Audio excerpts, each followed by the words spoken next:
National Bureau Director of the Bureau of Fisheries and Aquatic Resources, Ed Gongona. Call me Ed, please. And of course, I was once a Commodre. Now I'm just a director of the Bureau of Fisheries and Aquatic Resources. Today, I was stationed, when I was in the service, I was stationed in Cagayan de Oro, or the Northern Mindanao district of the Philippine Coast Guard for 2 years and 10 months. Kaya matagal-tagal po ako dyan nag-stay before I was transferred to Davao and before I held my last position as the fleet director, fleet commander of the Philippine Coast Guard. So with that, I would like to take up with you what is happening in the fishery sector, our fishery situation for the last 5 years or under the leadership of our President Rodrigo Roa Duterte. And of course, what is being done with in the Department of Agriculture, particularly in the fisheries sector. This is your Bureau Director, and I am joined by my co-workers in government in the fisheries. And later on, they will be helping me answer questions that I cannot answer. So with that, please, first slide, please. We will be talking about Philippine Roadmap for Fisheries and Aquaculture, which is being updated today. This time, which will be presented, it will be done by August. But we have this already. It was just enhanced. Next slide first. Pakibalik nga muna, please. May i-explain ako. So, on the right side, meron tayong masaganang ani at mataas na kita. This is the battle cry of today's Department of Agriculture. Kasi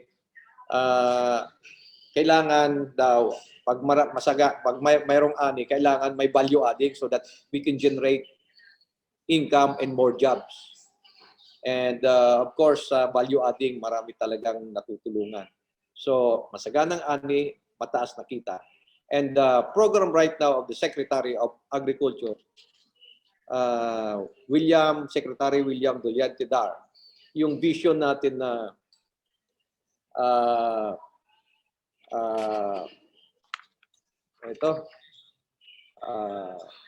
fisheries sector, masaganang ani at mataas na kita, tinitingnan po natin yung vision na ang ating mga fisherman ay maging prosperous fisherman, and of course the mga fish farmers natin. A food secured and resilient Philippines with prosperous farmers and fishers. Yan po ang ating vision. And we are aided by later on, ipapakita namin kung ano ang talagang pinapalo namin sa ating mga pamamaraan para tayo ay magkaroon ng masaganang ani at mataas na kita. Next slide, please. Where are we right now in terms of fishery growth, fisheries performance? We were -6 in 2016. Then we went down to -1, and then we went up to +1.04 at the end of 2018, then another positive at the end of 2019, before we go back to a minimal -0.26 growth because of the pandemic. And marami pong naapektuhan sa pandemic, including fishery sector, but not much, no? Next slide, please. So, kung titingnan po natin ang ating production, marami tayong production sa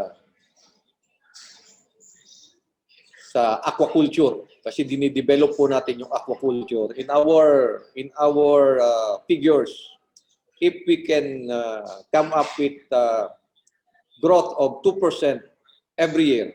Ang ginawa sa amin na challenge ni Secretary is 2, 3, 4%. 2%, 3%, 4% every year. Pero ako, tinitingnan ko lang sa 2% every year, we will be, with the growth of aquaculture, we can be surplus by 2030. And at the end of the term of the president, we will minimize or we will lessen our fish insufficiency. No? Right now, we are at 88% fish sufficient. At nakukuha po natin yung sa kabilang banda naman, we get this production from commercial and then municipal fisheries. So, in 2019, our total production is 0.4 million metric tons. And then, at the end of 2020,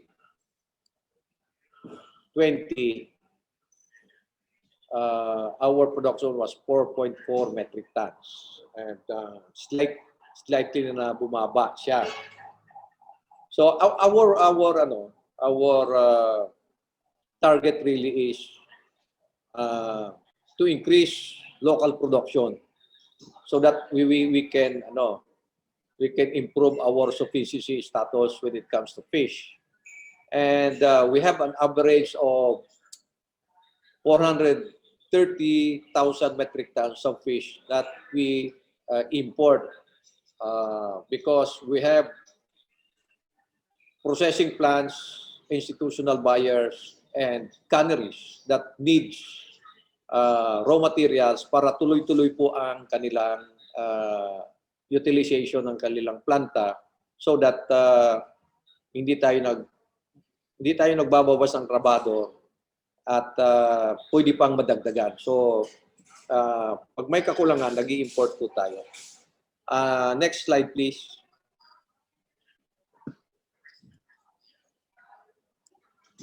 So right now, in terms of value, in terms of production, almost 50-50 siya. But in terms of value, capture fisheries, yung mga nakukuha po natin na isda from our ocean, when it comes to value is 60% and aquaculture 40%. Nasabi ko po kanina, our target is to increase production, develop our aquaculture, and maintain 60% of capture fisheries. You will note that our target really is surplus in 2030. And this is a gargantuan task, but once na nailatag po natin ang talagang mga simulain at mga dapat ilagay para magkaroon tayo ng growth at makapagpuntos tayo ng marami na isda, ay tuloy-tuloy na po yan. We are just addressing all the necessities po muna ngayon. And I think we are on the right track. Next slide, please. So, our industry performance, you will note that our poverty incidence from 2015 to 2018 ay bumaba po. No? From 26.2%, bumaba siya to 26.2% from the high of 36.9%. And then in 2018, our poverty threshold is 10,727 pesos per month. So, nag-improve po ang ating mga, medyo hindi na natin masabi na poorest of the poor na ngayon ang ating mga fishermen. No? At parang nakita nyo na bumaba na sa if we will compare that to our farmers. Next slide, please. So, our direction right now that we are following so that we can get really to what we are targeting is that we have an 8 paradigm shift, 8 new thinking in agriculture. We need modernization, industrialization, export promotion, farm consolidation. Of course, yung roadmap development na kailangan pag-usapan natin po ngayon. And then, infrastructure development, higher budget in investment, legislative support. These are the things that if conglomerated into one target of activities, we will really improve on agriculture and fisheries as targeted, no? As projected. And that's the projection is really conservative, so I think we are on the right track again. Next slide, please. So right now we are reviewing our and updating yung Comprehensive National Fisheries Industry Development Plan, which was formulated in 2016, and our Corporate Post-Harvest Marketing Ancillary Industry Plan, which we have formulated in 2018. No? Marami po na po tayong nagawa dito. Itong Corporate Post-Harvest Marketing Ancillary Industry Plan is a projection more on marketing, more on value addition, more on developing our post-harvest. Our assumption on this is that if the industry, fisheries industry, stakeholders, in partnership with the government and financing institutions, can invest 36 billion in 5 years. Nakita po ng ating mga players, stakeholders na gumawa po nito, which basically were the private sectors, mga stakeholders. Naglista lang po yung BFAR dyan eh. We just we manage only the proceedings. Pag nag-invest ka ng 35 billion in 5 billion and 35 billion in 5 years, ang kalalabasan po niya ay 78 billion in 5 years. But we need to really update this kasi yung funding requirement is medyo hindi pa nare-realize maigi.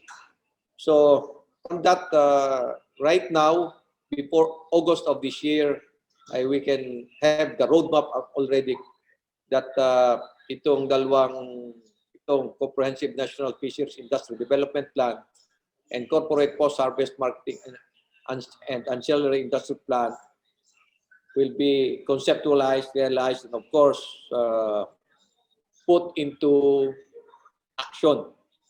Magsisimula. Kaya ito ang aming promise sa Secretary na talagang kailangan matapos namin ito, ma-update itong dalawang roadmap na to. And pag-isahin. Then we will incorporate that in the CNFI DPIC applicable provisions in the Duterte administration's Philippine Development Plan and succeeding administration until 2025. So, nakikita mo po dun sa circle that we are presenting all of these activities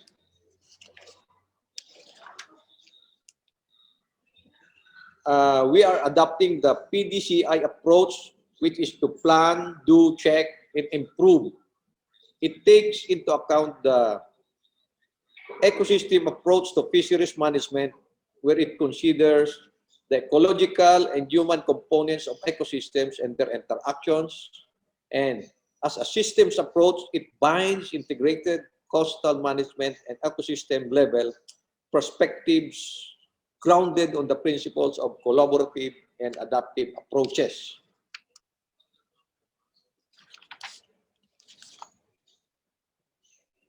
And, In that cycle, makikita nyo po yung define and scope the fishery management areas. FMA is a fishery management areas. We used to call this 24 major fishing grounds, but now this is science-based already, and we have a new name, fishery management areas. And then next, the plan, we identify and prioritize issues and goals. We develop the ecosystem approach to fisheries management. We implement the plan, and of course, we monitor, evaluate, and adapt. Next slide, please. So with that,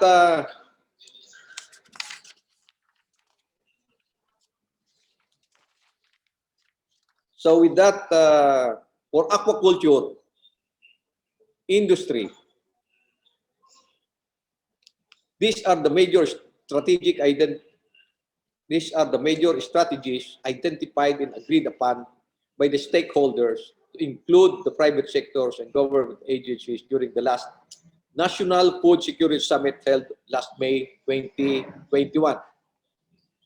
For the long term, the industry is looking at improving the national program for aquaculture. And for the short-term strategies, the industry wants to see multi-species hatcheries in the strategic areas rehabilitated and established. Enhanced implementation of food safety standards, regulations for fisheries and aquaculture products, and then increased capacity building activities on aquaculture management for agricultural officers in coastal municipalities and cities. Next slide, please. So in aquaculture, we are actually concentrating and or prioritizing five species, 5 commodities, and now we call that 5 priorities, aquaculture priorities. That's milkfish, tilapia, shrimp, shellfish, and seaweeds. Seaweed is our #1 marine export. And then milkfish has a great demand, really, right now. So, ito pong 5 na to ay ginagamitan po natin ng parang moving forward, we are looking at improving the production of the aquaculture sector by putting in more investment, focusing on the top 5 aquaculture priority commodities, which are shown: milkfish, tilapia, shrimp, shellfish, and seaweeds. And of course, the development of the roadmap for the 5 commodities is ongoing and is expected to be completed by August this year, so that it can be presented and for implementation. Ang masabi ko lang po, in milkfish alone, we can already offset ng kakulangan natin ng isda in the aquaculture sector. But of course, we have to put in all the necessary post-harvest facilities, infrastructure that is needed. Because in bangus, milkfish development, milkfish aquaculture program natin, we need 3 billion fry, and we are only producing 1.5, and we are importing 1.5 billion. No, our direction right now in bangus fry sufficiency program is lesser importation and more fry production. But in bangus fry production, you need the mother. So we now have also, we were able to establish the broodstock development program in milkfish. So kasi pag kailangan mo yung nanay, di ba? Sa balo or broodstock. Kailangan mo yung hatchery, satellite hatchery. And then if you import, kailangan mo rin ng nursery. So ang dami pong kailangan eh. And then yung milkfish na broodstock, we need more or less 50,000 broodstock additional.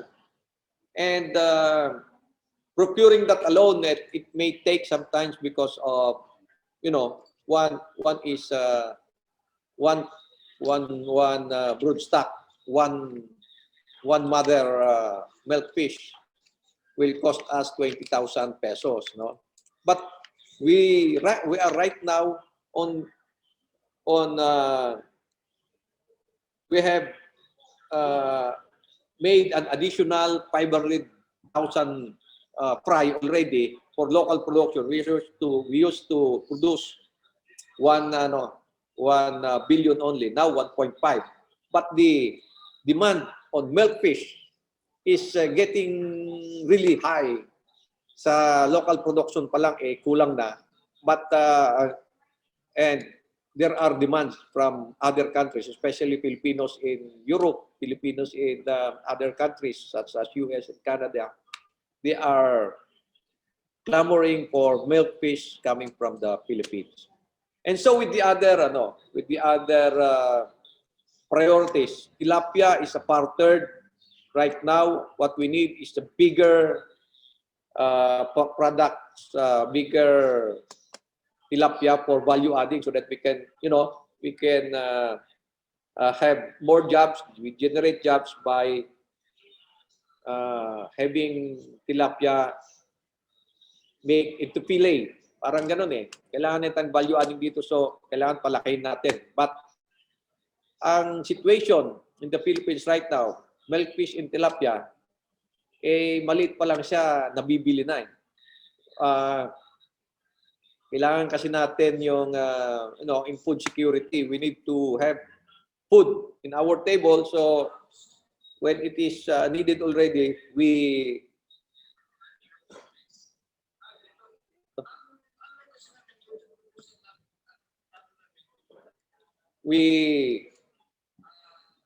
nabibili na po sila. When it comes to shrimp, we used to export shrimp, but right now because of pandemic, medyo nag-slow down yung exportation natin ito. Ang maganda dito medyo nabago na yung taste bud ng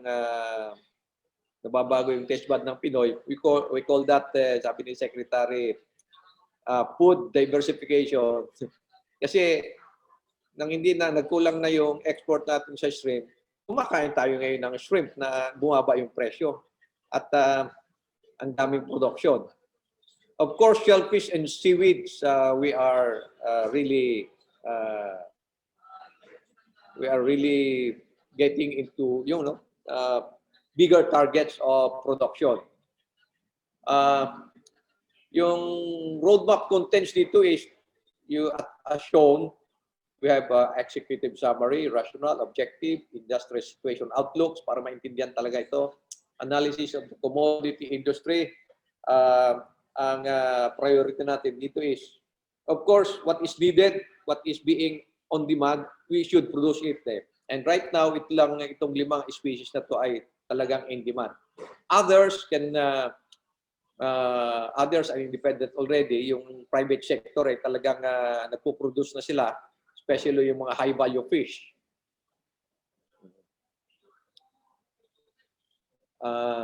Next slide, please. So, doon naman sa dagat, no? We call that capture fisheries.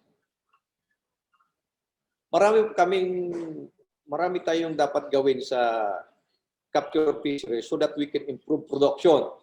And it takes a lot of coordination, especially with the private sector, and then critical is yung local government units. Because most of our capture fisheries emanates from municipal waters. What do you call by municipal water? This is the 15 kilometers from the shoreline seaward. At iyan po ang pinaka-importante and the most productive ocean that we have. Because dyan po nakikita nyo yung fish habitat that produces more fish. And all of those things that really help in the production of fish in the municipal water. Kasi beyond municipal water, wala ka nang makikitang isda doon kundi yung mga malalaki na nakikikain sa sa municipal water. Meron nga kaming programa Yung slogan namin ngayon take care of the municipal water and you take care of the whole fishery industry, including aquaculture kasi natutulungan mo siya. Most of the production ng aquaculture ngayon ay galing sa municipal water kasi fish cages. You know, we need 3,000 more of fish cages in the Philippines and yet yung fry na kailangan is kulang pa. Diba? And slowly yung aquaculture slowly they are going into the municipal water. And right now they are producing more of bangus in the municipal water and other species fish species na kailangan pina-farm or on fish cages. And with that our major strategies right now is to provide alternative livelihood opportunities to fisherfolk during off-fishing season. Kasi all over the country, there are scheduled off-fishing seasons so that the fish can regenerate, spawn, regenerate, grow bigger, become commercial size so that medyo malaki-laki naman ang makukuha natin na production and then of course in value malaki. Kasi kung maliliit pa, huliin mo na siya, ay we are losing, we are not solving sustainability and the needed production. So kailangan na merong schedule na off-fishing season. At yung naapektuhan po dito ng mga communities, meron po tayong programa BFAR, government through BFAR intervention of providing alternative livelihood opportunities to fisherfolk during off-fishing season. And then, of course, we are advocating in adopting the fisheries management areas framework and fishery management plans. Dito palaging nandyan ang local government units. Critical talaga, very important kasi yung karamihan sa malaki yung fishery management areas, pero ang pinaka-importante dyan is the FMA areas within the municipal water kasi nandyan po yung isda. And then, of course, utilization of available technologies for monitoring, control, and surveillance systems, such as the vessel monitoring system and municipal electronic tax documentation and traceability system. These are part of our compliance to international regulations, traceability system, all fish that will be exported should be monitored that it comes from, it passes traceability system. It was fished properly. It comes from areas that are allowed, that is allowed. And critical na naman po dito is itong local government units. Kaya kung pwede, tulungan nyo kami na mag-advocate nito na the municipal water is the jurisdiction of the local government units at ang mga national government agencies, particularly the Bureau of Fisheries and Aquatic Resources, will support, will be a partner, and will be there to really help para mapapaunlad natin ang production natin sa municipal water, which is the most important, most productive water that we have. And local government units is very important.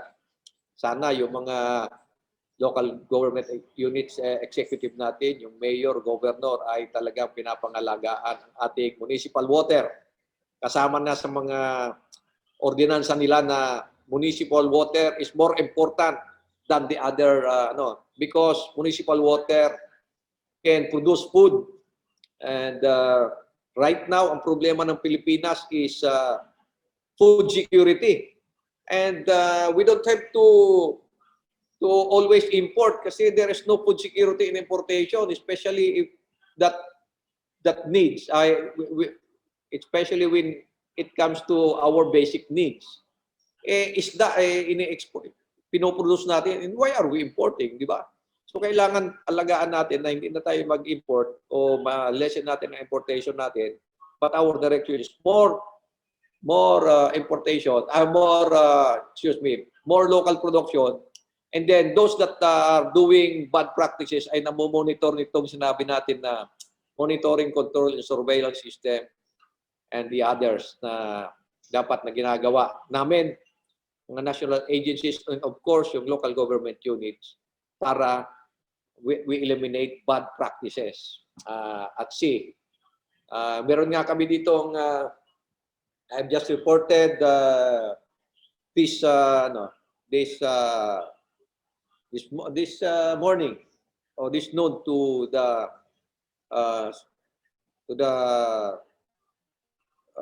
Senator Villar about harmonization of all government instrumentalities aligned with environment, maritime, and fisheries can come up with the needed production or more production from our municipal water, because we are just focusing our efforts on municipal water. If we will do that, bantayan, i-manage, i-protect natin yung municipal water, we can improve local fish production, and also on the sides, we improve on curbing crimes that uses the sea as a medium.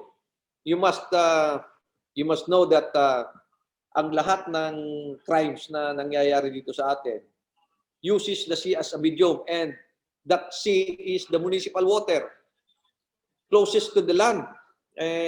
Kita mo, drug trafficking, arms trafficking, human trafficking, smuggling, international terrorism, poaching, illegal, unreported, unregulated fishing, all passes through municipal water.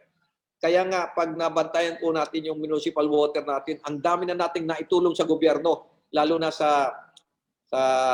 kay Presidente Duterte. Kasi nababantayan natin, we improve, we solve food security kasi nagkakaroon tayo ng production na malaki, and therefore our processing, our canneries, our institutional buyers, our system of value adding na mag-generate ng income and jobs ay natutugalan po natin in the context of food security from our ocean.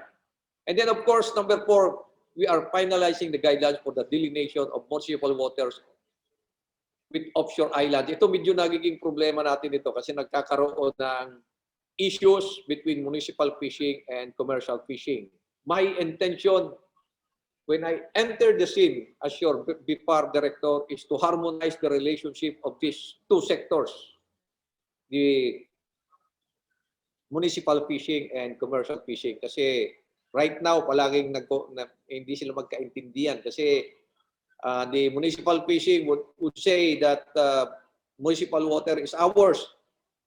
Ito naman na commercial fishing, gustong mangisda sa loob ng palibasa. Ang dami-daming isda sa municipal fishing.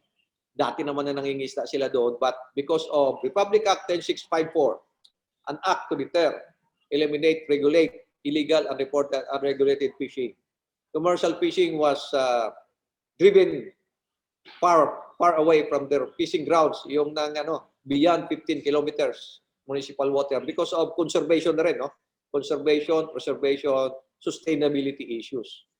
So, sa ngayon, medyo pinag-uusapan ito ngayon, and I think with the help of NAMRIA, we can come up already with the delineation of municipal water or offshore islands. And again, ang pinaka-critical dito is local government units. And sana naintindihan nila ang mga issues ng food security, especially on fish production. Next slide first, please. Next slide. Hello. Nawala ba tayo? Okay. So, we just would like to show that before we have these 24 major fishing grounds all over the country. And each of these fishing grounds contributes the volume amount of fish needed. Ngayon, dahil nga they said that it should be, these were formulated by political division. Ang ginawa nila, they proposed under my administration when I was the undersecretary designate for fisheries, head ako ng NFARMC, we were able to come up with the 12 fishery management areas, and this is science-based. Yan yung sinasabi. Lahat pinag-aralan by science to, kaya wala na tayong masasabi dito. Ang importante na lang we hope that these 12 fishery management areas will produce the fish that we need. So, tingin ko matatapos na yung mga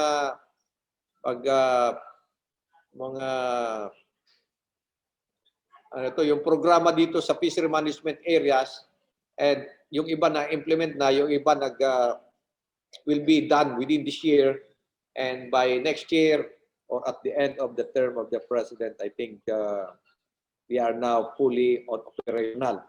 At kung ako ang tatanungin po, ang gusto ko lang talang i-focus dito is yung fishery management areas within the municipal water.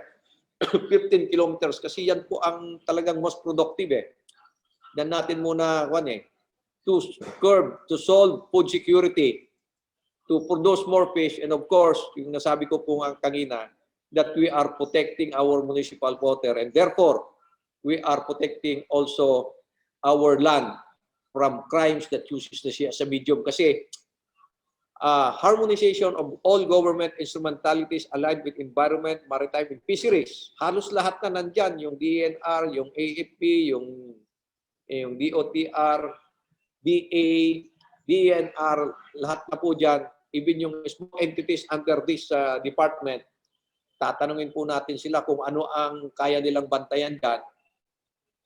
So that the aim is we protect the municipal water from bad practices, and therefore, makikita nyo, ang resultant effect niyan is more fish production, food security solution, and then of course, help in our curbing crimes that uses the sea as a medium. Nakita mo, pag nabantayan mo municipal water, okay ka na, halos 50% na yung nasolve mo. Kasi wala nang makapasok supply ng drugs, ng arms, diba? Smuggled goods. Yun lang muna. And I've been saying to all na in that activity alone, we can derive 26 billion or more as revenue from that, no? And then, if you were able to promise sustainability, more productivity of municipal water because of that harmonization scheme, fishing is not anymore a right. It becomes a privilege. So when you fish, you pay. So ang dami pong makakuha dyan. This is being practiced all over the world. Di ko lang malaman bakit sa Pilipinas wala pa tayong policy na gano'n. And then of course, yung corporate, yung mga nakikinabang na ngayon, na kumikita naman, yung corporate social responsibility will be tripled and quadrupled. So, alam mo, ang sa tingin ko, in our figures, the proceeds that we can get from this harmonization can even finance the modernization of a prioritized agency, say the Bureau of Fisheries and Aquatic Resources, or even the Armed Forces of the Philippines. Just a matter of proper implementation. Next slide, please. From the start of our the administration, ang ginawa po namin is mga fisheries interventions ito. Meron tayong basil. Ito, basil ay tinatawag natin na balik sigla ng mga ilog at lawa. This is to rehabilitate inland waters, to increase inland production, and provide livelihood to the surrounding fishing communities by stocking indigenous fish species. Kasi nang dati, minsan na-criticize kami kasi naglagay kami ng mga tilapia. Pero dapat yung tilapia, ilalagay mo lang doon sa wala, no? Kasi kung minsan destructive siya. Pero we are stocking indigenous fish species para maibalik natin yung mga dating masasarap na isda dyan sa lawa, sa Laguna Lake, other lakes that we have, yung rivers and tributaries natin. Kaya yon. So, ito ang natutulungan dito ay yung mga poor fishermen natin kasi kung nagutom sila, mamingwit lang sila. Huwag lang mangunguryente, di ba? So, ito, nag-a-add siya pag 3 to 6% additional production natin sa national fish production. Next please. So, makikita nyo rin doon lake profiling, social preparation, lake rehabilitation, lake development. Yung ating mga dams and lakes, magkakapag-produce ng maraming isda yan. We just have to, to follow protocols sa mga lakes natin. Dapat 10% lang of the total water area ang dapat for food production. Ang iba kasi dumami na at tapos nag-overstock pa sila kaya tuloy nagkakaroon ng problema, issues, and of course fish kills. Next slide please. And then we have also, ito maganda po ito. He is very he is very effective kasi sinagot na niya lahat ng issue sa fisheries na kailangan natin to have more fish production. MMK. Hindi po ito maalaala mo kaya, but this is malinis at masaganang karagatan. The nationwide search for the most outstanding coastal community.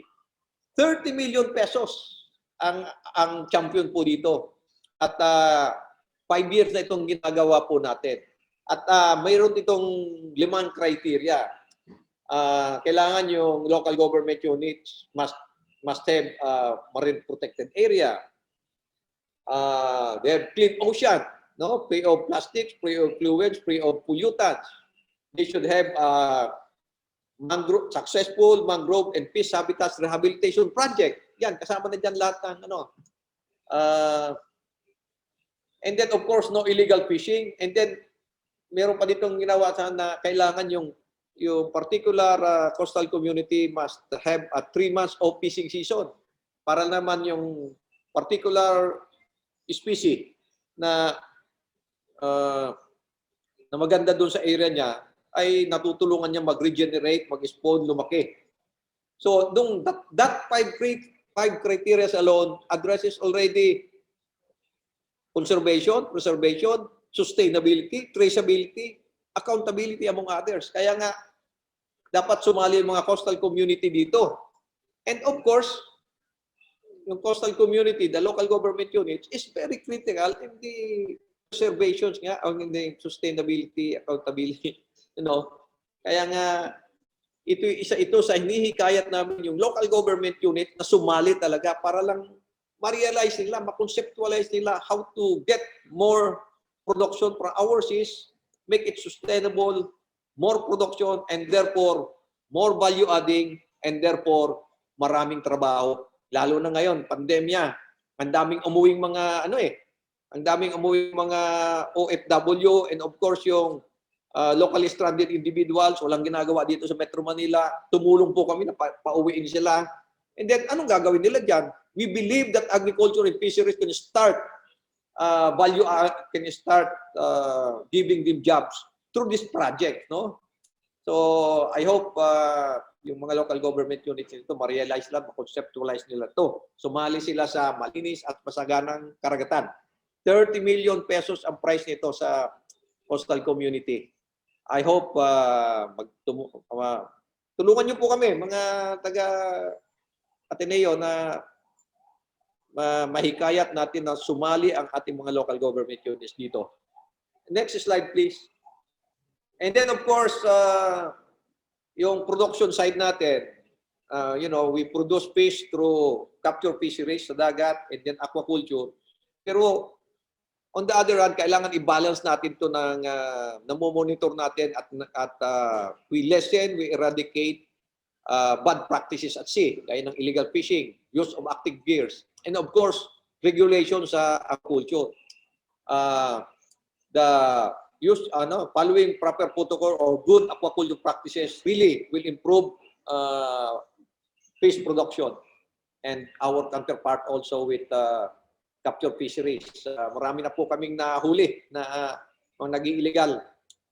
And I hope hindi na madagdagan yan. Kasi ang programa namin ngayon is more compliance than more violation.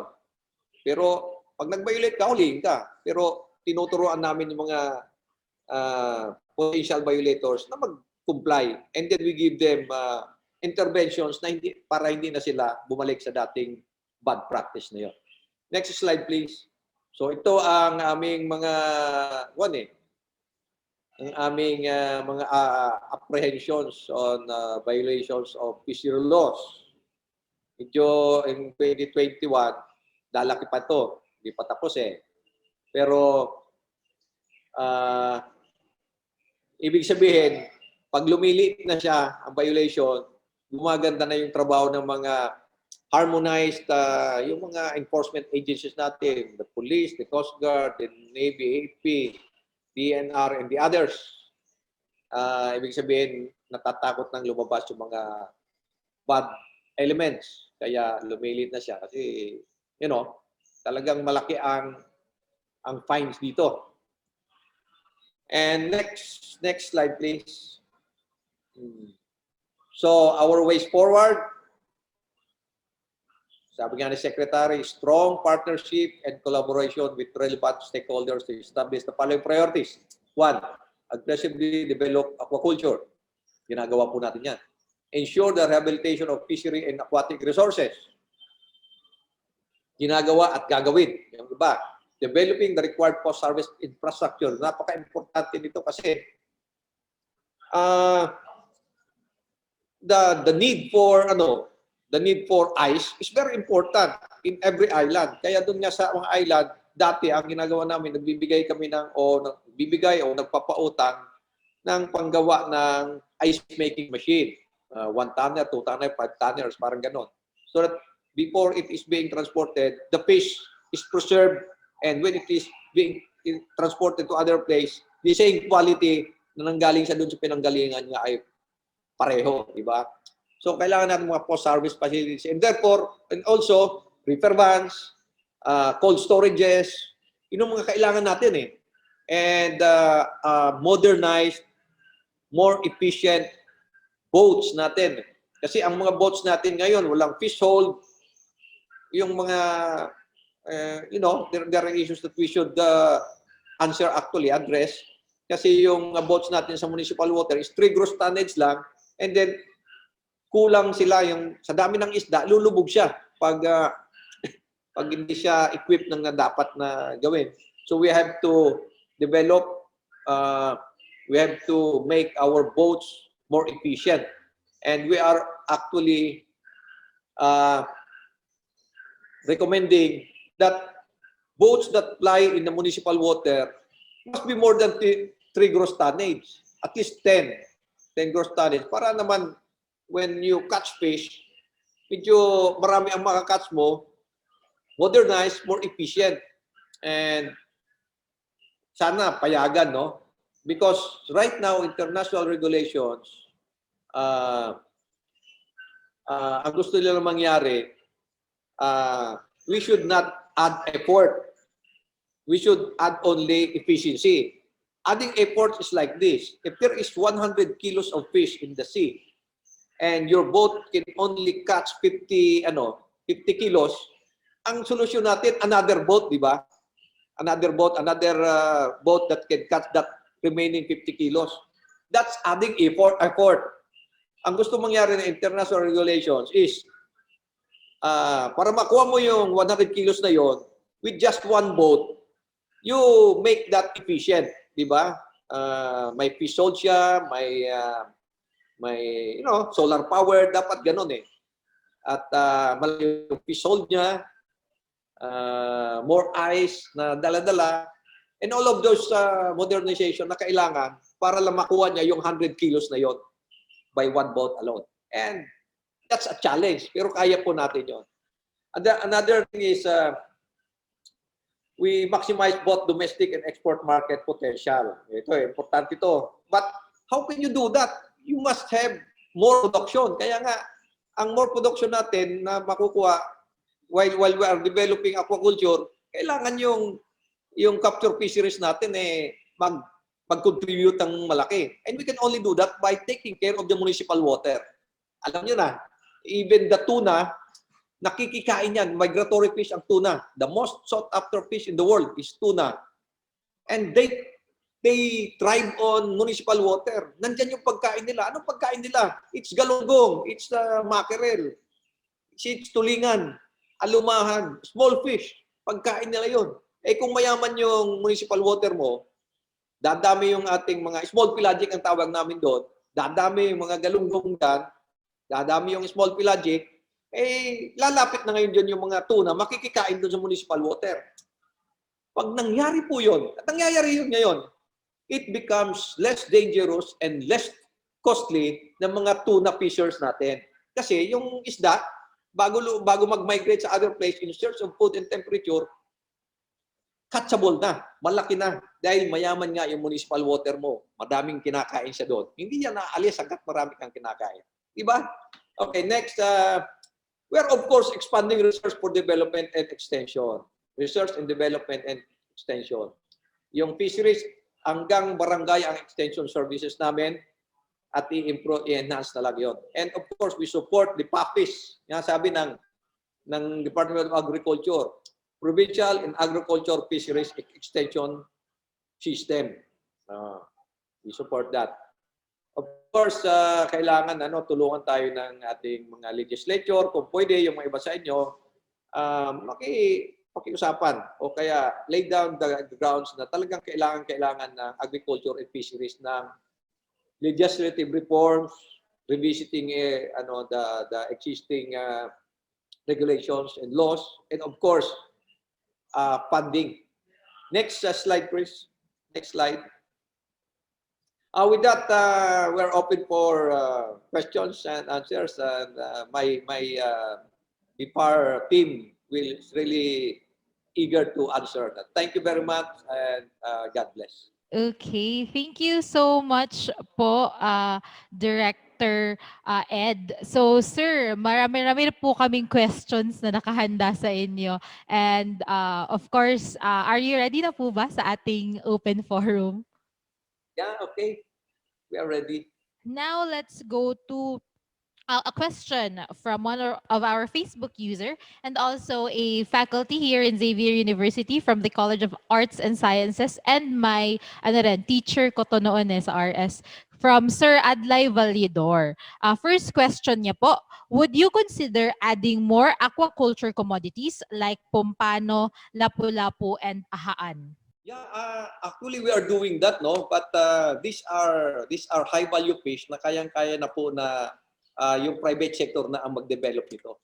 In the Bureau of Fisheries and Aquatic Resources, we are solving first what the mass need, no? Anong kailangan na pagkain dito sa Pilipinas so that we can have a sustainable, the food should reach our table every day. So, yun ang kaya nagko-concentrate tayo sa bangos, tilapia, shrimp, shellfish, seaweeds, but yung others like pompano. Meron kami mga demo farm dyan in Davao, in other places in the Philippines, mga demo farm namin. But yung bulk ng production talaga ay yung private sector ang nangunguna po dyan. Kasi, paano yan? Adult program yan. Thank you. I see. So yun po talaga yung 5 minention nyo kanina. Sila po talaga yung bulk ng ating production. Okay, let's go po to another question still from Sir Valledor. He is asking po, which part of the year is the 3 months of fishing season? Is it observed locally, regionally, or nationally? It's good to know as it might affect the prices of fish in the market. Yeah. We would like to make it regional and provincial or by local government units. Sumali sila doon sa local government ay doon sa MMK, Malinis at Masaganang Karagatan. They will establish their own off-fishing season kasi may mga dominant species sila, no? But on the national level, usually yung off-fishing season is in the last quarter up to February or March 1 of first quarter of next year. Nandyan po kasi that's the time that fish species regenerate, spawn, and then, other matters na by science doon natin na observe. But there is one that we observe during middle of the year. And that's, I think, Davao region. No? So, pero mostly on the last and first quarter of the year, nandyan po yung off-fishing season natin. Okay, so nationally nationally sa last quarter and then sa first quarter the next year. But sir, for the regional and local po ba, the details on the off-season fishings, saan po nila yun makikita? Makikita ba nila sa site or pupunta sa LGU if they want to inquire about the details? Kasi sabi niyo nationally fourth quarter and first quarter if national, pero if local, gaya nga ng sabi niyo, depending sa species na mas marami dun sa mga local areas. So saan po nila malalaman or saan sila pwedeng mag-inquire about these off-season na ng fish na gusto nilang malaman kung kailan yung off-season niya? Pwede po ba silang pumunta sa mga branches ng BFAR or meron pong website na makikita nila ang mas maraming detalye ng kung ano yung off-season ng mga isda? Yes, madam. If they are a coastal community, sumali po muna sila sa sa malinis at masaganang karagatan na competition. At makikita mo dun sa criteria nun, one of the criteria is no 3 months of fishing season of dominant species na kalimitan sardines and alumaan or galunggong yan. And then they can come up with an ordinance that na dapat may off fishing season tayo on this time of year. So ganon, so localized, no?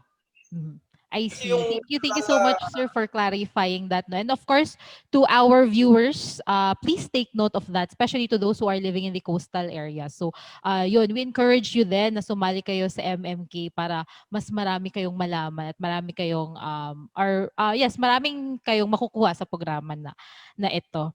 Now, let's move po to our next question. This is from still from one of our viewers. Somebody is asking, what caused the decline of the production growth what caused the decline of the production growth of the fisheries sector during the pandemic? Ganito po yun. Yung situation kasi, in fact, nakatulong pa eh. In my personal assessment, yung pandemic, nakatulong na dumami yung mga isda. Ang problema ngayon, because of some restriction, kulang yung lumalabas na mangingisda sa dagat. So, hindi nahuhuli yung dapat na isda na kailangan natin. So, kasi yung spare part na lang, hindi mo basta-basta mabili during the pandemic era kasi ang daming restriction, di ba? And sa pag-transport pa lang ng mga kailangan mong equipment eh. Pero na-correct na po yun kasi yung mga checkpoints sine-check ang maigi. Ngayon, na-correct na. So, ang kailangan na lang talaga is ikayatin natin ang ating mga mangingisda na lumabas at mangisda so that we can get that ample share na kailangan natin from our ocean. Kasi kung hindi, itong mga isda po natin, highly migratory din yan eh. In search of food, di ba? Eh kung kung sa dami na nila at medyo kahit na mayaman yung municipal water mo, sa dami nila, magmamigrate sila. And at the outskirts of municipal water, at the outskirts of Philippine waters, there lies the bigger, more efficient, with super light fishing vessels of other countries like Vietnam, China, and the others. Sila ang nakakakuha. Kaya yung sa theory ko nga, baka ini-import natin yung sariling isda natin, di ba? Kasi hindi natin mahuli. So, I think that's a collaboration between the local government units, commercial fishing, and municipal fishing para makatch natin yung dapat na makatch natin sa ating municipal water na isda na kailangan natin sa pagkain. Yes, okay. Sir, in connection with that lang, additional question lang po. Since sinabi nyo nga, isa sa mga dahilan bakit nagdi-decrease yung ating production ng mga isda is, kaya nga, yung mga mangingisda natin hindi na lumalabas. So, is there any program po ba ng BFAR regarding vaccination po ng ating mga mangingisda kung makakasali pa po ba sila? Na mangingisda po sila? Yan po. Sorry. Yung vaccination po, mas kakasali po ba sila kasi yung iba medyo natatakot magpa-vaccine? Yeah, may programa ngayon na kasi mga frontliners yan at mga, di ba, yung mga mangingisda natin. May programa na dapat kasali sila doon sa mabakunaan kaagad. And we are pinag-usapan po namin yan, and then we are thinking of really helping them vaccinated. Kaya kailangan lang talagang i-coordinate mo ng maigi. At tingin ko kasama talaga sila lahat at ini-schedule lang po muna ngayon.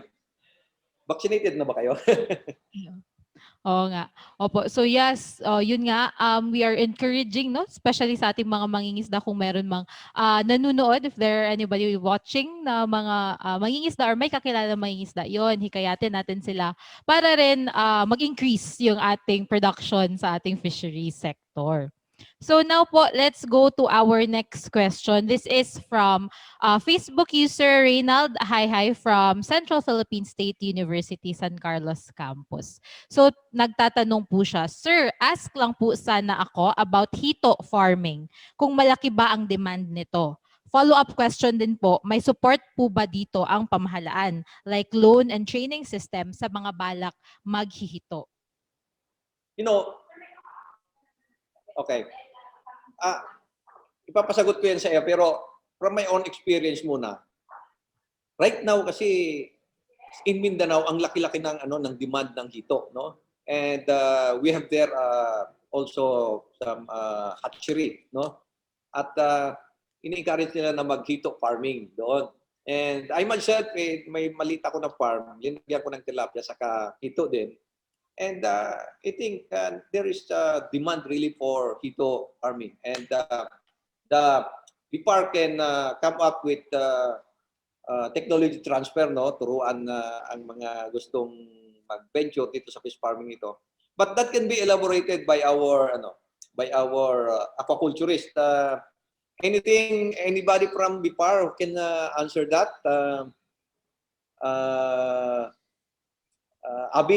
Abi Planning and the others, can you answer that about hito farming in the Philippines? Okay po.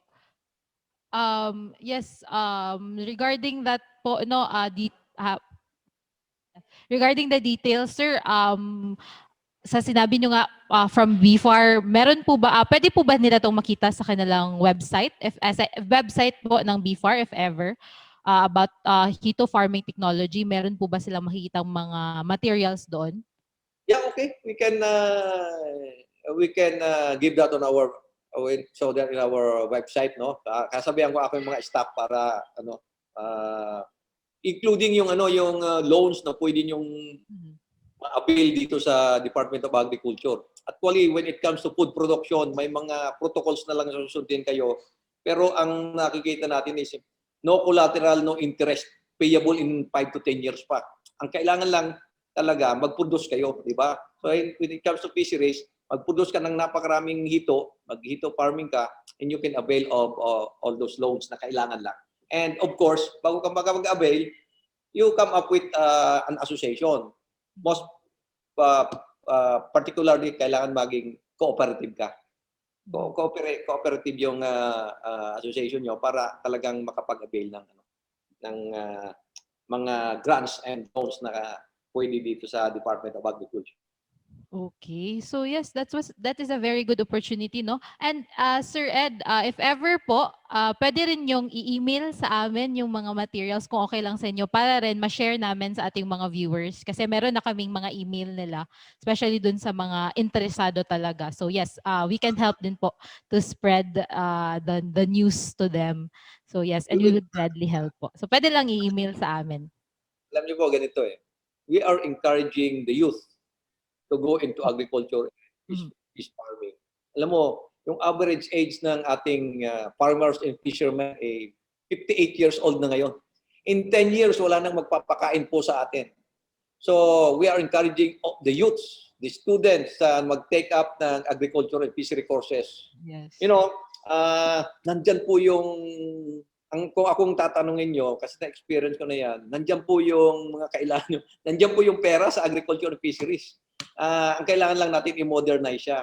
Hindi na yung nakikita natin sa mga magulang natin na 30 years siyang nagpa-farm, 30 years siyang nagpi-fisherman, hanggang ganun pa rin yung buhay niya. No, ang pag napag-aralan mo yung fisheries and agriculture ngayon, maniwala ka, in 5-10 years, iba na yung buhay mo. Kasi nagpo-produce ka and nagiging negosyante ka pa. You are producing and you negotiate with the buyer, di ba?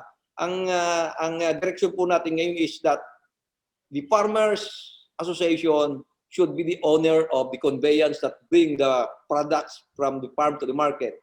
They should earn, they should own the market, di ba? Kasi sila yung mga producers eh. Kailangan malaki yung say natin. Baliktarin natin ang nangyayari ngayon. Ang may say sa market ay yung mga traders. Hindi dapat traders may pera lang sila pero nakikipaki lang sila sa atin.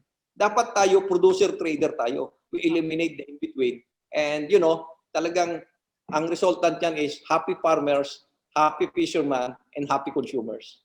Yes, tamang-tama po kayo dyan, sir. No? So yes, sa ating mga kabataan na nanonood ngayon, especially to those who are studying agriculture and fisheries, no? Yes, laban lang kayo kasi kayo yung magtataguyod ng ating kinabukasan, kayo magpapakain sa amin. So anyways po, sir, let's move forward. Madami-dami pa pong mga questions dito. So yes, sir, I think this is in connection na sa sinabi niyo, no? And I think this is already parang na-answer niyo na rin, but I'll just ask din lang. From Sir Alexander Morados, sir, would you recommend more schools to offer fishery courses in colleges and universities? So yes, kailangan talagang biruon mo doon lang sa Jensen nag-slow down yung MSU College of Fisheries doon eh. Kaya ini-encourage namin na to rehabilitate yung fisheries education na nila doon eh. Lahat ng we have to talk to state universities and colleges and all the schools na merong na nag-advocate ng agriculture and fisheries na i-open nila yun. Big time dapat eh. Dahil nandyan kasi yung yung simulain para na magkaroon ng magandang buhay. Hindi yung ang pinag-aaralan natin yung white collar job. Kailangan na green collar jobs naman na alam mo na kikita tayo kasi we are letting our younger generations and the existing farmers and fisher folk become entrepreneurs and agripreneurs nga entrepreneurs na talagang pagandahin natin yung agri-fishery courses natin. Hindi lang pag nag-aral ka ng agriculture, you end up as a farmer or as a fisherman. Dapat you have finished fishery courses with applied chemistry or with applied accountancy. Dapat ganun eh. Nagiging sexy yung dating ng course at alam mo na aasenso ka, di ba? Dapat ganun.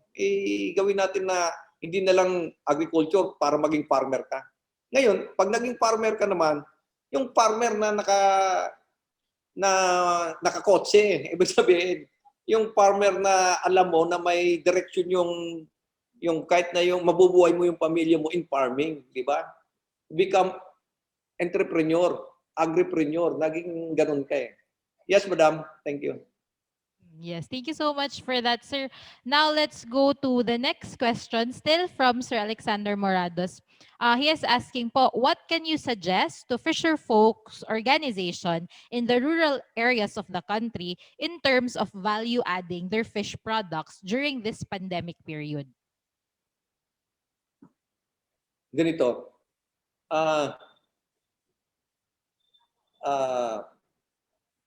Yung intervention namin dyan, kung gusto nyo ng value adding, is that we can give out sabihin natin mga fish stalls na pwedeng drying facilities para makakuha ka. Kasi sa ngayon, kung bibiglain mo yun na maglagay ka ng mga processing plant dyan, medyo matatagal, di ba? Kung ano yung existing na meron dyan, and then you come up with nakakapangisda ka or you were able to produce fish na extra na hindi nabili dun sa palengke, you can make a value adding dyan. Pwede mong gawin, pwede mong i-bottle, pwede mong ikan, pwede mong gawing tinapa or others, provided yung existing muna dyan sa area nyo. Otherwise, i-dry mo na lang yan para ganun lang muna ang kuwan eh. But come up with a recommendation. Pumunta pa kayo sa nearest BFAR office namin dyan at magpalista at pwedeng maturuan kayo ng kung paano mag-value adding yan. Dahil isa yung mga technology na kailangan para madagdagan yung mga kita natin, di ba? And ang direction nga ngayon pag nangisda yung o nag-farm ng fish yung tatay, kailangan na tumutulong sa pagbenta yung nanay at mga bata, di ba? So nadadagdagan yung income and the strategy na gumaganda yung buhay mo. Para yung asawa may trabaho na rin, di ba? So gawa natin ng paraan at ang BFAR ay makakatulong po dyan. Thank you very much. Okay. Sir, in connection to that then po, somebody is asking then, are there programs on post-harvest handling processing of fish and aquaculture products? That's actually existing, no? Meron kaming post-harvest division dito. And then we have all the necessary centers all over the country na may kanya-kanyang mandate, may kanya-kanyang expertise para maturuan lahat ng pwedeng maturuan, no? Sa expertise sa tilapia production, meron kami sa Muñoz. Yung shellfish and bangus, meron kami sa Dagupan. Yung mariculture park sa administration namin, nandiyan sa Davao ngayon, sa Panabo, di ba? And meron kaming center sa Bohol na talagang nagpo-produce ng mga fry na kailangan ng mga farms diyan sa Region 7 and Region 8. So, sabihan niyo na lang kami, sulatan kami o kaya inform the nearest BFAR offices diyan sa province and the regions kung ano ang pwedeng mga concern nyo at gawin natin talagang para matulungan kayo, mag-connect po tayo kasi huwag kayong mahiya sa BFAR kasi yung BFAR talagang palaging tumutulong basta kailangan. Yung technology, nandyan lahat. Basta kailangan maging agripreneur lang talaga itong ating mga kababayan, lalo na yung mga estudyante at nga po. young youth, the youth. Yes, thank you so much for that, Sir Ed. So yes nga, no, gaya ng sabi ni Sir Ed, huwag kayong mahiya na lumapit sa opisina ng BFAR. Kung meron man kayong mga tanong o meron kayong mga gustong malaman ng mga programa about sa BFAR. Okay, now let's go to the next question po. Okay, so somebody po is asking, aside from MMK, how does BFAR support the LGU, particularly in observing the off-season fishing and incapacitating the LGUs? It's not actually the LGU but the municipal fishing, no? Ang kinakapacitate namin. Kung yung LGU pwedeng kapacitate, we give them the patrol boat para hulihin yung mga bad practitioners, no? Naging illegal. Pero municipal fishing, we are capacitating them. We should capacitate municipal fishing so that they should improve their lives, no? Ang ginagawa namin, we used to give one boat for 2 families na nangangailangan. Pero yung one boat for 2 families, kung 20 yon, 40 families, di ba? Gawin na lang natin na isang malaking bangka yon, isang malaking bangka, at tapos gawin natin yung 40 families, gawin natin isang cooperative. That becomes now a business entity na nakikinabang doon sa catch ng malaking isda, malaking bangka, di ba? Kasi naging business enterprise na siya. At pag malaking bangka na yung binibigay natin for 40 families, marami ang makakatch niya. Kasi modernized siya, bigger gears, big gears, at saka properly yung pangingisda niya. We can catch, ang term na dyan, we should catch the catchable fish in the municipal water. Catchable meaning using the right gear, proper fishing. At magagawa po natin yon kung magiging ma-organize po sila. And that one kind of capacitating municipal fishing. And of course, yung iba yung bibigyan natin sila ng mga gears, mga nets na kailangan nila, and then livelihood during off-fishing season. Okay, thank you so much, Sir Ed, for clearly answering that question. Now, since we're talking na po na about municipal fishing, so let's go naman po about, because somebody is asking about the status of the municipal water. So, yung tanong po is, what is the status of the delineation of municipal waters? Are there still conflicts between LGUs? How are these conflicts resolved? Ganito, ako ayoko ng conflict eh. Gusto ko solution, di ba? So, when you examine the law, usually yung municipal fishing and commercial fishing are not incongruent. Sa mga isip nila to municipal fishing, para sa municipal fishing lang, di ba? Ang commercial, kailangan wala dito sa municipal waters, di ba? Ganun ang dapat mentality. And that's the truth, no? But according to the law, there's a window that commercial, pag marami talagang isda, between 10.1 and 15 kilometers, pwedeng pumasok yung commercial as long as the coastal community, yung local government units, will allow through an ordinance with conditionalities, di ba? That window ay dapat tinitake advantage natin. Kasi sayang kung hindi makukuha yung isda, pero dapat properly. Yung commercial, dapat susunod sila. Nandun lang sila between 10.1 and 15. And of course, minamanage ng municipal fishing yung how they enter, di ba? They talk with each other. They should harmonize the relationship. And, you know, ang nakikita ko kasi equity eh. Paraging masama ang loob ng municipal fishing kasi biglang pumasok yung commercial ng isda sa municipal water, ang kinausap lang yung local government, yung executive siguro, o somebody na pwede nilang kausapin, after fishing, umalis na. Walang niha, walang niho. Yung municipal fishing, dapat meron siyang share. Kasi yung municipal fishing, siya yung nag-tend ng municipal water. Sa kanya yun eh. Pinalaki niya yung mga isda doon, tapos pag malalaki na yung isda, papasok lang commercial. Hindi maganda yon. Equity ang kailangan. Dapat may sharing. Kaya nga, sabi ni Secretary, big brother, small brother partnership. Pag kumikita yung big brother, yung commercial fishing, dapat yung small brother, municipal fishing, gumaganda rin ang buhay nila, di ba? So, wag naman gahaman ng bawat isa. They should harmonize the relationship. Otherwise, commercial should not enter municipal fishing kasi bawal talaga yun.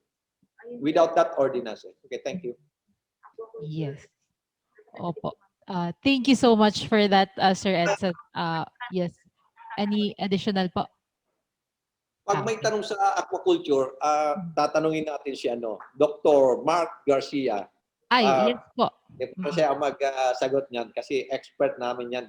You consider adding more aquaculture commodities like pompano, lapu-lapu, and ahaan? Ito po ba yung question? And I think programs din po relating to aquaculture. Kasi maraming nagtatanong. Yes, sir. Yes po, ma'am. Magandang hapon po sa lahat.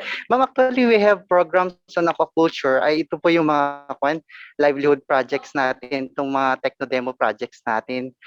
For our techno-demo projects, ma'am, we provide po inputs like yung fingerlings mismo and of course, yung feeds po para dun sa mga beneficiaries natin, sa mga fisher folk po natin. So we have programs like that in BFAR. And of course, hindi po mawawala ang technical assistance and technical advisory po natin. Yung monitoring natin to make sure na maging successful sila at maging okay po yung magiging production nila ay binibigay po ng BFAR po yan. And with regards po dun sa alternative aquaculture stock, ay magandang bagay po yan or magandang idea, ma'am, para hindi po manawa kaagad yung mga kumakain or yung mga nating clients po natin. And of course, itong mga alternative aquaculture stocks na to ay medyo high high value. So that will provide higher income po para sa mga beneficiaries, sa mga fisher folk po natin, ma'am. Thank you po. Okay. Thank you po. Sir, I think sa inyo rin po kasi itong sunod na question kasi nagtatanong po from FB, Epi Saldivia. Ma'am, ask ko lang po dito po sa amin, madaming yumayaman sa Big Head or Imelda or Carpa. May training din po ba kayo dito? Actually ma'am, meron po tayo yung BFAR sa Tanay Rizal. Sila po yung expert po sa production ng fingerlings ng mga carps po natin. At isa po yung big head carp sa sa mga pinoproduce natin dito. Ma'am, may training po tayo dito pero pwede po nating i-review yan at i-suggest po dun sa management ng Tanay Rizal sa BFAR Tanay na gumawa po ng schedule for the training ng ganyan. Pwede pong magsulat po, i-course through lang po natin kay Director Ed na request natin for training. Pwede pong ibigay ng BFAR yan sa atin, ma'am. Thank you po. Okay, okay po. Meron din po bang parang online kasi especially doon sa mga malalayong lugar kasi of course Rizal medyo malayo. So pwede po bang online? Meron po bang online na option para sa ating mga viewers din?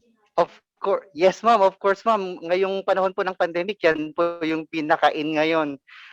Hindi lang po online ang ibibigay sa atin ng BFAR. Siguro magpro-provide din po tayo ng mga soft copies or hard copies ng mga technologies na ito para may reading materials at references yung mga interesadong mga clients po natin and other stakeholders po. Okay, thank you so much po, sir, for clearing that up and for answering our questions. Salamat po.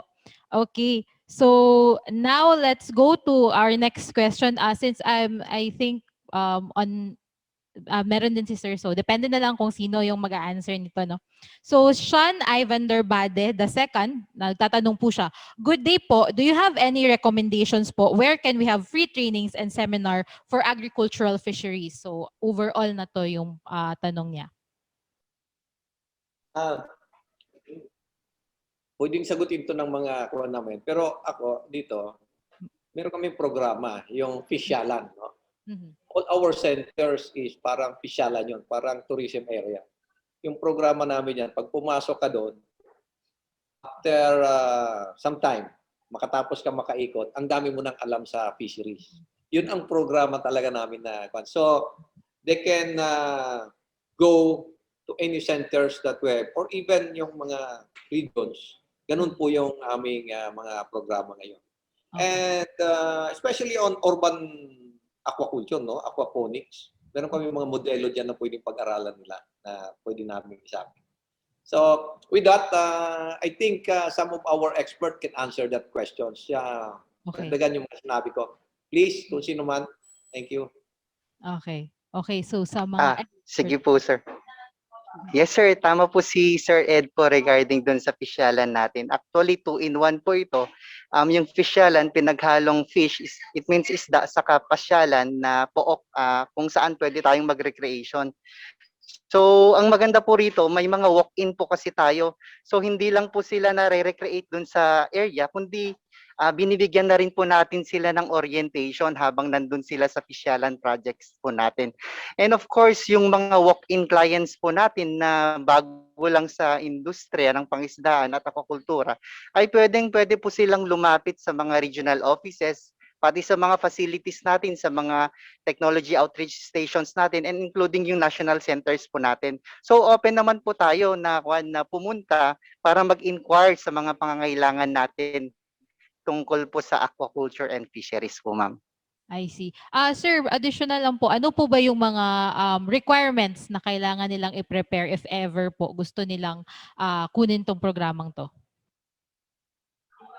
For the walk-in clients po, ma'am, actually wala tayong requirements dyan kasi walk-in lang siya. So magtatanong lang po kami, halimbawa, ma'am, pwede po bang magtanong regarding sa ganito? So always naman po na open at welcoming ang BFAR po para sa mga clients na gustong matuto sa aquaculture and fisheries po. Thank you po. Okay, thank you. Thank you so much for that, sir. No? So, and of course, to our viewers, take this opportunity na, especially sa mga estudyante, kasi I think student tong nagtanong. So, kayo, mga, since wala kayong masyadong, kung wala kayong masyadong ginagawa sa mga bahay, kung pwede kayong pumunta sa nearby BFAR na office ninyo at mag-inquire about dito sa kanilang mga programa. Kasi nga, sa sinabi pa ni Sir Ed, paglabas nyo after ng program, madami na kayong matututunan about fisheries. So yun. Now let's go. I think this is po our last question. Yes, parang ito yung last question. So ang question po is, what is the effect of the issue on the West Philippine Sea to the fisheries sector? Excuse me, but I think we cannot make a statement out of that because the president had already made an issue that isa lang talaga ang dapat magsabi when it comes to West Philippine Sea issue. And that's spokesman and him. So, wag muna natin pag-usapan yung West Philippine Sea. Pero Okay lang po, sir. Yes po, we understand po. Walang problema. So, but anyway, I think that is yun. Oo, yun yung mga questions natin. But sir, of course, before we end this webinar, we would like nga to ask for any message po or any last words for our audience for this afternoon. Kasi nga medyo marami tayong especially maraming students na nanonood sa atin ngayon. And then meron na ring mga from the academy, mga teachers, and meron din pong, I think, private sector na involved sa fisheries na nanonood ngayon. So ano po yung gusto niyong sabihin sa kanila? we would like the youth, the students, and the schools. Lahat ng schools na lang. As an spokesman ng agriculture and aquatic resources. We would like them to make some programs and projects na talagang akma doon sa food production and on our case, fish production.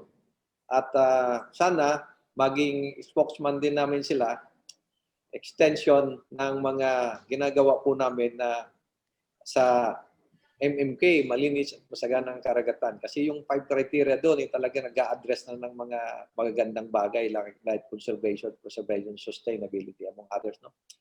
And I hope yung ating mga kabataan, estudyante ay try to think o titry nyo na yung agriculture and fisheries is a good course na dapat mapag-aralan natin.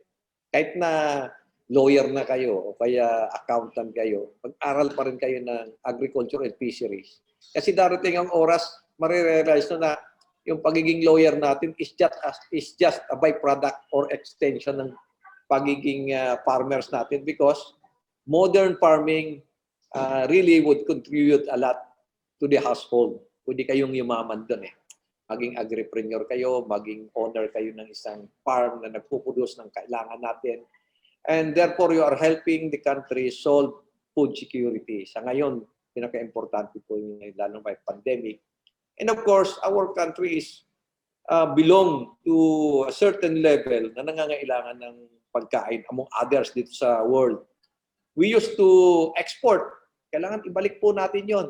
And then we used to produce the things that we need. Bakit ini-import natin yon, di ba? So, kailangan more local production.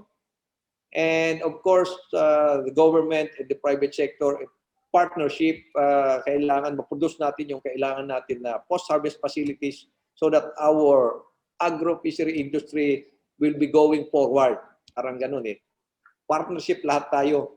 Especially the youth. Kailangan na talagang mahikayat natin sila na talagang mag-produce ng pagkain.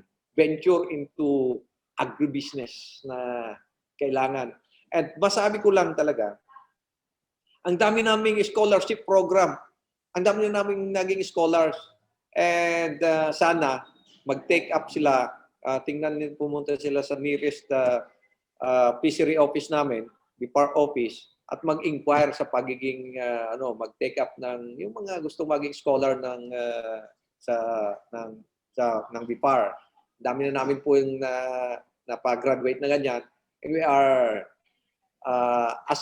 urging the youth to join the program and really learn what is fishery and become a fishery expert. With that, really, thank you very much. And I hope nabigyan namin kayo ng bird's eye view or technique. Ma-share man lang namin na magka-interest kayo sa fisheries. Ako nga, hindi ako product ng fisheries school, pero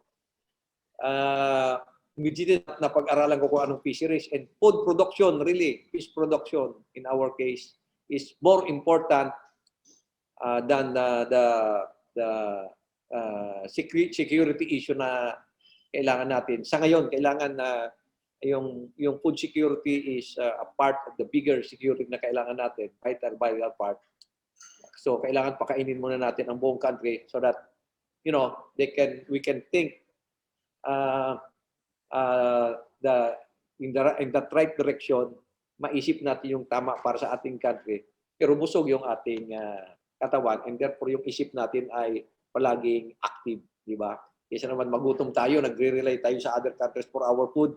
Let us produce our own food na kailangan natin, and then produce more food so that we can go with value adding to generate jobs, and then produce more so that we can export, di ba? Para we can put the Philippines at the level of food, at the level of progressive countries. Hindi na lang for the last 50 years kung na tayo Hindi na nga ako naniniwala na developing country tayo. Dapat new developed country na tayo because we have that resources. We have the 5th longest shoreline in the world. We have bigger seas than China. Second only in Southeast Asia to Indonesia. And yet, the others get more, we get less. So, kailangan talaga pag-aralan natin how do we maximize producing things or the fish that we need from our ocean. Blue economy ang pinag-iisip na natin ngayon We produce food for the Philippines and we produce food for others. In that way, nagiging magkakaibigan tayo. Hindi tayo pag-iinteresan nila ng masama kasi nagpo-produce tayo ng kailangan nila, di ba? In terms of food, China 1.2 billion population. That's a market, di ba? So why don't we produce what they need? Other countries need food. The Philippines can produce that out of fisheries.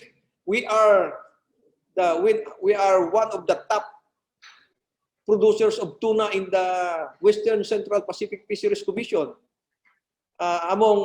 Including Indonesia and Papua New Guinea, tatlo tayo. 56% of the world tuna trade dito sa Western Central Pacific Fisheries Commission, and the major producers of tuna is Philippines, Indonesia, and Papua New Guinea. And how do you produce tuna? It's because of the municipal water. Dapat mayaman yung municipal water mo so that yung mga galunggong and other fish, small fish ay nandyan para yung tuna makikikain doon. And therefore, sinabi ko kanina, tuna fishing becomes less costly and less dangerous. Kasi ngayon, ang tuna fishing is we go 1,000 miles away. Bakit hindi dito sa loob, di ba?